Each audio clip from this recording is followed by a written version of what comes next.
Les amis, j'espère que vous allez bien, les vacances sont terminées. Enfin, pas pour moi, je parle pour les joueurs du Barça qui vont revenir du coup de vacances aujourd'hui. C'est la rentrée, la reprise de l'entraînement est prévue ce lundi 10 juillet. Évidemment, il y aura une semaine d'entraînement, je crois, et ensuite départ pour les États-Unis et la tournée américaine. Ça va être intéressant de voir ça, comment l'effectif sera construit, comment, dans quel état physique les joueurs seront après 3, 4, 5 semaines de vacances. On a vu des vidéos, de stories Instagram, Ansu Fati qui est parti à Miami se faire teindre les cheveux comme Messi en 2016, pas mal de joueurs en vacances, Baldé qui est parti de son pays en Guinée. D'ailleurs, tous les footballeurs qui partent en Afrique comme ça, dans leur pays d'origine, voir un petit peu la population, franchement, bravo à vous tous.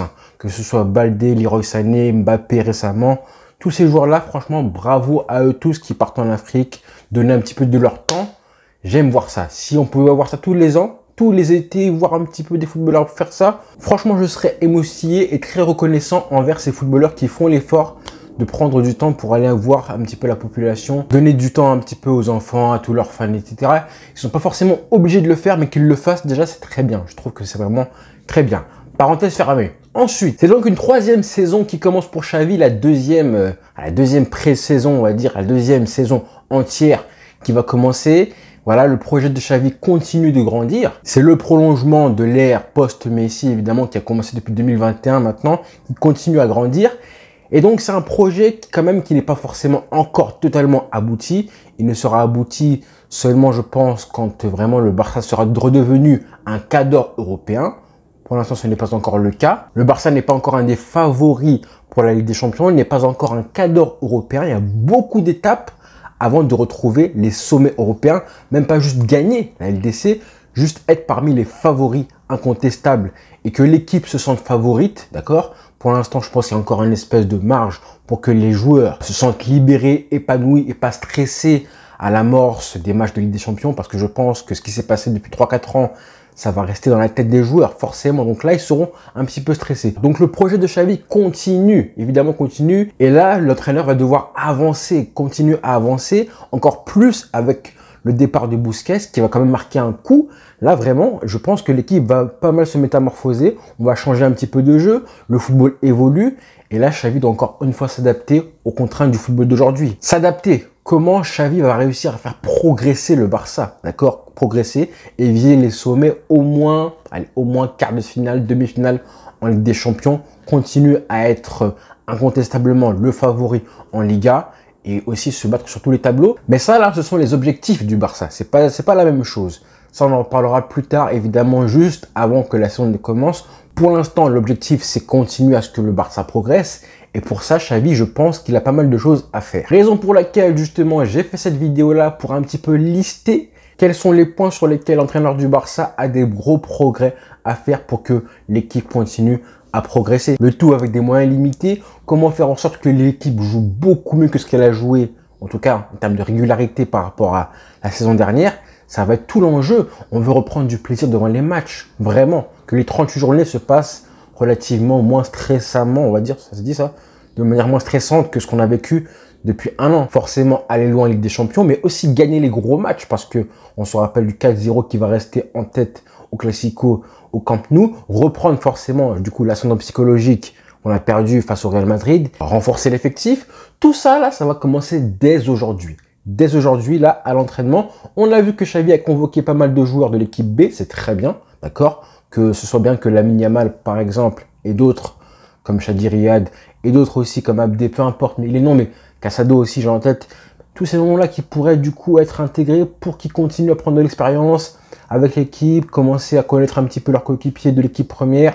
C'est important de commencer dès maintenant, parce que, écoutez bien, j'ai réussi à faire une liste de tâches, de travaux. J'aurais pu appeler ça les 12 travaux de Xavi. Il n'y en a pas 12, mais je pense qu'il y a pas mal d'axes importants pour Xavi à faire dès maintenant. Xavi, on va pas se mentir, il a des progrès à faire. Il a des progrès à faire depuis 1 an et demi. Il est au Barça. Il a une vision du foot qui est, je pense, la bonne. Le problème, c'est qu'elle n'est pas forcément en concordance avec 2023. Aujourd'hui, jouer en 4-3-3 en 2023, c'est une chose.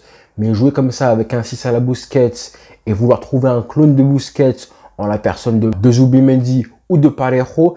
Et là, on a eu des rumeurs de Oriol Romeu parce que il comprenait apparemment le jeu de position comme il a été formé à la Masia, bah attention, est-ce que le jeu d'aujourd'hui, en 2023, bah c'est pas forcément simple de jouer comme ça. Même un mec comme Pep Guardiola ne joue plus, par exemple, en 4-3-3. Le 4-3 a été le système à la mode pendant plus de 15 ans. Je pense que depuis 2009 et l'arrivée, l'hégémonie du Barça et ensuite toutes les années 2010, on a eu d'innombrables et vraiment une quantité incroyable d'équipes qui ont joué comme ça en 4-3-3.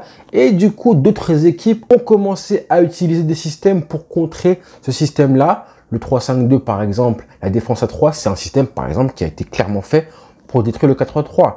Et du coup, aujourd'hui, Xavi, il est un peu bloqué. C'est pour ça que lui-même aussi a commencé à s'adapter en jouant avec ce système à 4 milieux de terrain qui montre que Xavi, bah, il est un petit peu obligé de s'adapter aux contraintes du football. Bah, c'est très bien. Bah, du coup, il faut continuer à le faire parce que je pense que le Barça doit vraiment s'adapter au football d'aujourd'hui. D'accord? Ça commence par plusieurs tâches, monsieur Xavi. La première, ça va être réussir du coup à surmonter la non-venue de Messi qui devait revenir au Barça, malheureusement, qui ne reviendra pas. Et je pense que ça pourrait un petit peu faire du mal à certains joueurs, dont Xavi, qui forcément comptait que Messi revienne. Sur un retour de Messi, qui forcément aussi allait rebâtir une équipe autour de Messi. Maintenant, ça va être plus compliqué. Donc, il faut que mentalement, les joueurs et le coach ne soient pas forcément affectés par ça. Ça a fait pas mal de dégâts en 2021. Rappelez-vous quand Messi est parti.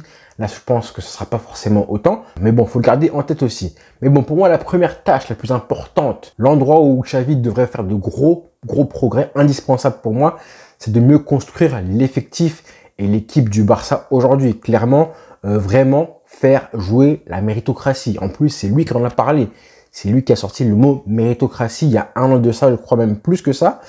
Compter sur les meilleurs joueurs de l'effectif à chaque poste et ne pas faire jouer des joueurs qui ne sont pas à leur poste parce que ça crée du coup des joueurs moyens un peu partout, comme Eric Garcia, comme Sergio Roberto et j'en passe. Là, on a eu l'idée de faire un petit peu jouer Eric Garcia depuis plusieurs mois maintenant, plusieurs semaines. Franchement, j'ai pas envie de voir ça non plus. Un joueur du Barça B qui a été formé toute sa vie à un poste et qui progresse et qui a terminé son master à la Masia en tant que, je sais pas moi, à latéral droit par exemple, ben je pense qu'il sera forcément meilleur qu'un mec comme Sergio Roberto, même si Sergio Roberto a fait 10 ans au Barça, à ce poste de latéral droit. Et je pense que c'est le cas pour beaucoup de joueurs. Donc c'est important de choisir aussi les bons joueurs du Barça B qui pourraient du coup aider l'équipe première, comme Casado par exemple. En tant que pivot numéro 6 doublure, ce serait important d'avoir un mec comme ça. Et je pense que ce serait une meilleure option que Eric Garcia par exemple aussi. Ça va être aussi important pour Xavi de vite trouver son équipe type. Très important parce qu'on a vu par exemple il y a un an de ça qu'il a mis pas mal de temps et de semaines pour trouver cette espèce de formation avec un milieu à 4. Je me rappelle le premier match, j'avais été le voir du coup au Camp Nou, c'était fin octobre, le premier match comme ça. Après, il a réutilisé ça. Et là, je pense que le Barça a trouvé un système qui mettait en valeur et qui permettait à pas mal de joueurs de mieux s'exprimer. Du coup, je pense à Pedri par exemple, proche de Lewandowski. Je pense à Baldé sur son couloir gauche qui a la liberté de pouvoir prendre l'espace. Je pense à des mecs comme Dembélé aussi. Et surtout, évidemment, le double pivot où Frenkie de Jong brille comme pas possible. Et je pense que ça sera aussi une des clés. On en parlera plus tard. Mais je pense vraiment qu'il faut trouver une équipe type et le 11 type assez vite dans la saison pour être prêt pour la Ligue des Champions dès début septembre. Savoir où jouera Gundogan. Est-ce qu'on fait une équipe autour de lui aussi? Ça, c'est important de savoir très vite. Est-ce que le milieu de terrain défensif avec Frenkie de Jong et Aurel Romeu pourrait être adéquat et du coup complémentaire? Et intégrer un latéral droit très vite pour pas laisser Ousmane Dembélé être le seul animateur côté droit. Parce que quand il est livré à lui-même comme ça, et ben souvent il en fait trop. La troisième tâche, c'est évidemment faire comprendre à certains joueurs qui n'ont plus la place, leur place en tout cas, au Barça. Je pense que là, Xavi, il a été vraiment trop tendre en ayant ce discours de, écoutez, toi je compte sur toi, toi je compte sur toi, des mecs en les faisant jouer régulièrement pour que ces joueurs aient leur chance à prouver. Je pense que ces joueurs-là, ça fait maintenant 1 an et demi, c'est trop maintenant. Ils ont eu leur chance. Maintenant, stop. S'ils veulent rester, il faut leur dire qu'ils ne joueront presque plus au Barça. Et moi, je pense qu'il faut vraiment mettre une vraie concurrence à la méritocratie, comme je dis tout à l'heure, comme par exemple en faisant vraiment jouer régulièrement des mecs comme Lamine Yamal. Mais vraiment, d'accord, avoir le courage de le faire jouer régulièrement. Pareil pour Abdé, quand il va revenir du club. Peut-être que ça fera comprendre à des mecs comme Ferran Torres et Ansu Fati, qui ne sont que 6e, voire 7e dans la hiérarchie des attaquants du Barça, des ailiers. Et je pense qu'ils vont se poser des questions l'année prochaine au mercato. Parce que là, ils veulent rester forcément. La soupe est bonne au Barça, hein. Forcément, tu es bien payé, tu es au soleil et tout, le club de ta vie. Ensuite, la quatrième tâche, pour moi, c'est un petit peu lié à l'effectif, trouver les bons joueurs et l'équipe type, mais c'est aussi retrouver un plan de jeu adéquat pour le Barça. Comme je parlais tout à l'heure aussi du 4-3 qui s'est muté en 4-5-1 avec les 4 milieux de terrain. Là, maintenant, forcément, avec le départ de Busquets qui change pas mal de choses, hein. Faut se dire que niveau animation offensive, ça change pas mal de choses. Raison pour laquelle Xavi cherche un 6 bien précis. Et ça va être important aussi de retrouver de la maîtrise au milieu de terrain. On est le Barça, hein. Nous, on a le Barça, donc on a la possession. Là, sans Busquets, tu perds un petit peu de finesse technique. Il va falloir un petit peu que les autres prennent le relais.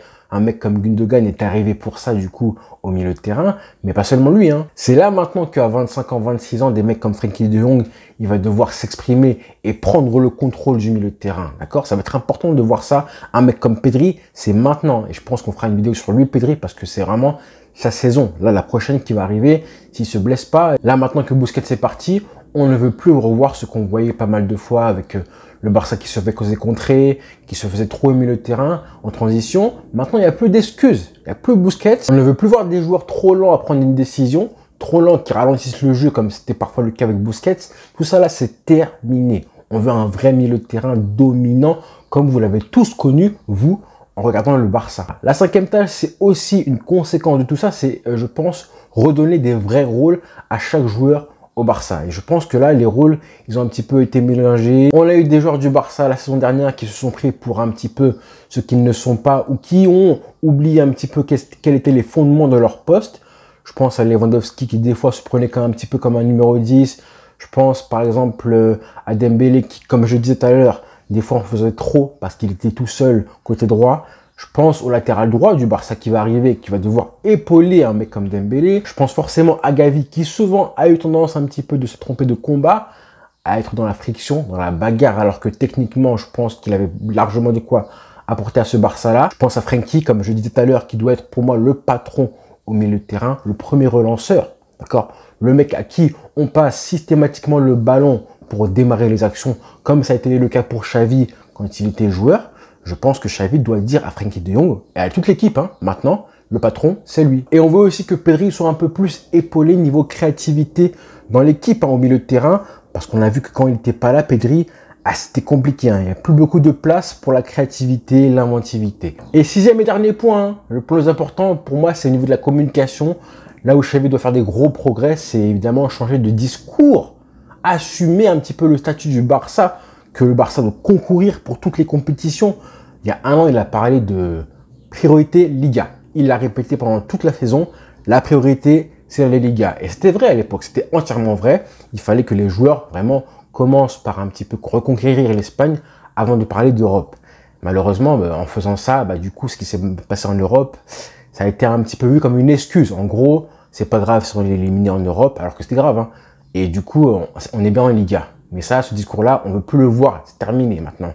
Ce qui s'est passé en Europe, ça a fait tellement de mal qu'on ne veut plus revoir ça du tout. Donc le Barça doit assumer qu'il doit concourir pour toutes les compétitions, remettre un petit peu les objectifs, les goals dans la tête des joueurs du club, les présidents, les dirigeants. Je pense qu'il doit assumer un petit peu plus, un peu plus de courage aussi. Et voilà, ça permettra de responsabiliser les joueurs et aussi lui-même, tout simplement. Donc voilà les frères pour ce qu'il en est de Xavi. J'espère que vous avez aimé la vidéo. Petit aveu, là aujourd'hui je me fais opérer des yeux. Je vais me faire opérer des yeux parce que voilà, j'ai des lunettes, hein, dans la vie de tous les jours. Je porte des lunettes, hein, parce que je vois mal, tout simplement. Et je vais me faire opérer des yeux au laser en plus, hein, vous connaissez l'opération. Et j'ai un petit peu peur. Donc voilà, si jamais je suis aveugle dans les jours qui suivent, ce fut un plaisir de vous connaître. Priez pour moi. Allez à l'église ce soir si vous avez la foi. Et puis voilà, hein, je vous aime très fort aussi. Non, sérieusement, forcément, il n'y aura pas de vidéo pour les prochains jours puisque je ne pourrai pas avoir d'écran, je crois, c'est un truc comme ça. Donc, on se donne rendez-vous dans quelques jours, j'espère au plus tôt dans une semaine. Et d'ici là, portez-vous bien les frères. Bonne journée à tous.